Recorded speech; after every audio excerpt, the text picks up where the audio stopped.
Now, what he invented was that he would take these specific parts and play them and extend maybe 30 seconds of a record for about 2 to 3 minutes. Another young gentleman that was underneath of him saw how important this was to the culture and created what we now call the mixer, or should I say the fader on the mixer, so that these records could be extended back and forth. But here comes the problem. When these gentlemen decided to make records and to sell these records, they were actually using other people's property. So how do they pay these people? How would these people be included in whatever it is they're doing? So when we study hip hop, we're actually studying the history of piracy. So if we go back and study all piracy, we see that most things that were created in the world are a remix of something else, i.e. the United States.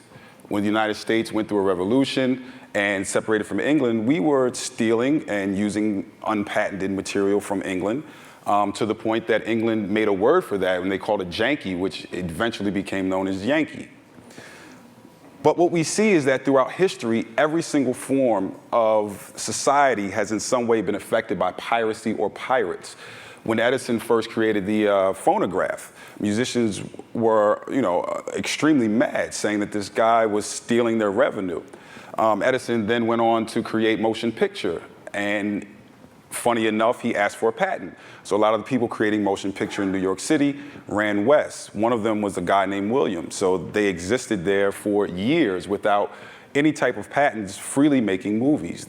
Williams' last name also happens to be Disney. So it was a case in point where we see a lot of piracy finding holes in society and inventing things that people need or wanted.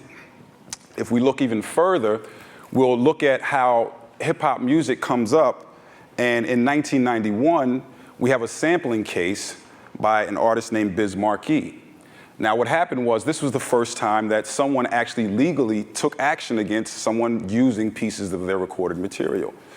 Biz Markie's album was stripped from the shelves, and he then had to go back and clear all the samples. This creates sample clearance inside of hip-hop music. What we then begin to see is that pirates, or should I say piracy, pushes culture and makes us adapt and change. So now we're getting to a point where intellectual property was the thing that we were worried about. But in 2005, there was the creation of the rap, which can then create physical things.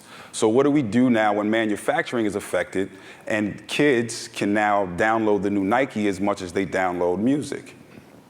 If we study hip hop and study how we've adapted and taken certain